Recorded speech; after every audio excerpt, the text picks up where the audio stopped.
Assalamualaikum warahmatullahi wabarakatuh. Perkenalkan, nama saya Misi Ubhawatul Ariza, NIM 211048201018, Prodi S1 Farmasi tingkat 1, Fakultas Ilmu Kesehatan Universitas Sumatera Barat.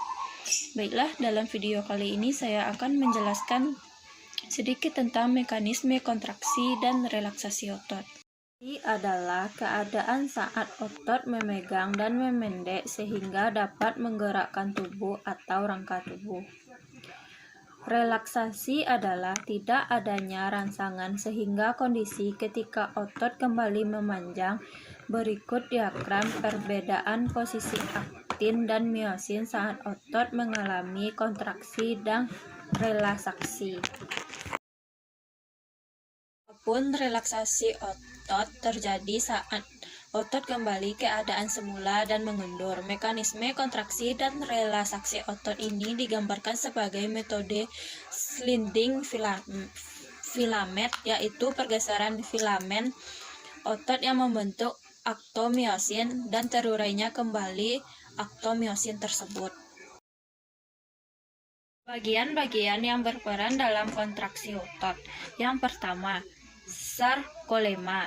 Sarkolema adalah membran yang melapisi suatu sel otot yang berfungsi sebagai pelindung otot. Yang kedua, sarkoplasma. Sarkoplasma adalah cairan sel yang berfungsi untuk tempat di mana miofibril dan miofilamen berada. Yang ketiga, miofibril. Miofibril merupakan serat-serat pada otot. Yang keempat, miofilamen. Miofilamen adalah benang-benang atau filamen halus yang berasal dari miofibril, terbagi atas dua macam, yaitu miofilamen homogen terdapat pada otot polos, yang miofilamen heterogen terdapat pada otot jantung atau kardia dan pada otot rangka, otot lurik. Di dalam miofilamen terdapat protein kontraktil yang disebut aktimiosin atau aktin dan miosin, tropapin atau tropamiosin. Ketika otot kita berkontraksi memendek, maka protein aktin yang sedang bekerja, dan jika otot kita melakukan relaksasi memanjang, maka miosin yang sedang bekerja. Adalah gambar otot pada tubuh kita, yaitu tulang, perinsium, pembuluh darah, endosium, tendon, epinsium, fasikula, serabut otot.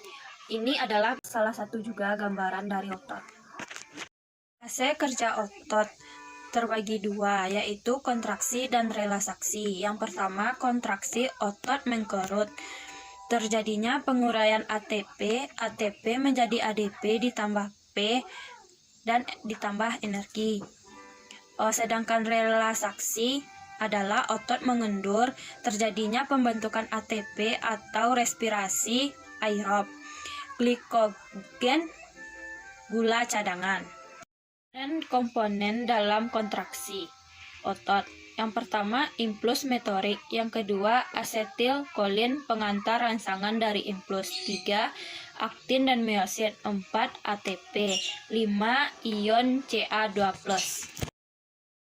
Kontraksi otot dipicu oleh potensial aksi dari sinapsis sel saraf yang menyebabkan pelepasan ion kalsium C2+, atau retikulum sarkoplasma, retikulum endoplasma yang terspesialisasi di otot. Pelepasan Ca2+ menyebabkan terjadinya ikatan antara kepala miosin dan filamen aktin ketika filamen aktin meluncur menuju tengah sarkomer. Otot memendek kontraksi.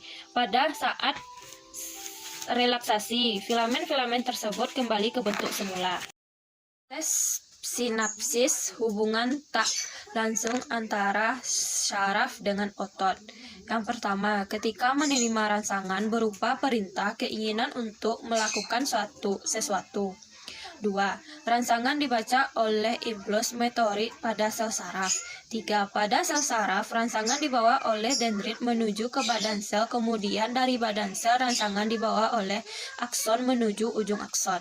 4. Di ujung akson terdapat neurotransmitter karakter berupa asetilkolin yang kemudian menyebabkan pelepasan ion Ca2+. 5. Pelepasan Ca2+ menyebabkan terjadinya ikatan antara kepala miosin dan filamen aktin. 6. Otot berkontraksi. Kombinasi aktin dan miosin. Pada saat filamen aktin meluncur, kepala miosin akan membentuk ikatan cross big case dengan sebuah banggol pada badan filamen aktin. Agar dapat berikatan, dibutuhkan energi yang diperoleh oleh pemecahan ATP menjadi ADP. Kombinasi aktin dan miosin dengan bantuan energi ATP ini disebut akton miosin. Berikut adalah reaksinya. Sel otot umumnya hanya menyimpan sedikit ATP untuk beberapa kali kontraksi. Untuk berkontraksi berulang, diperlukan ATP lebih banyak. Energi tersebut diperlukan cadangan energi berupa kreatin fosfat. Cadangan ini memberikan gugus fosfat kepada ADP untuk membentuk ATP. Namun cadangan kreatin fosfat akan habis jika ada otot bekerja lebih keras. Untuk menunjang pergerakan otot yang lebih keras dan lama, mitokondria sel otot lebih banyak memerlukan glukosa dan oksigen. Oleh karena itu, detak jantung dan nafas akan lebih cepat. Glukosa dan oksigen digunakan untuk respirasi sel dan menghasilkan ATP. Ciri otot berkontraksi. Pada saat berkontraksi, filamen aktin berikatan dan meluncur sepanjang filamen miosin. Perhatikan gambar berikut. Zona H adalah bagian terang yang berada di antara bagian A yang berupa pita gelap. Pita yang terang disebut pita 1. Pada saat berkontraksi di zona-zona tersebut terjadi perubahan. Pita 1 dan zona H akan berubah jadi semakin sempit atau bahkan hilang sama sekali. Energi untuk berkontraksi otot. Kreatin fosfat merupakan suatu senyawa energi tinggi dalam otot yang aktif. Respirasi aerob, respirasi anaerob. Baiklah, hanya itu yang dapat saya sampaikan. Assalamualaikum warahmatullahi wabarakatuh.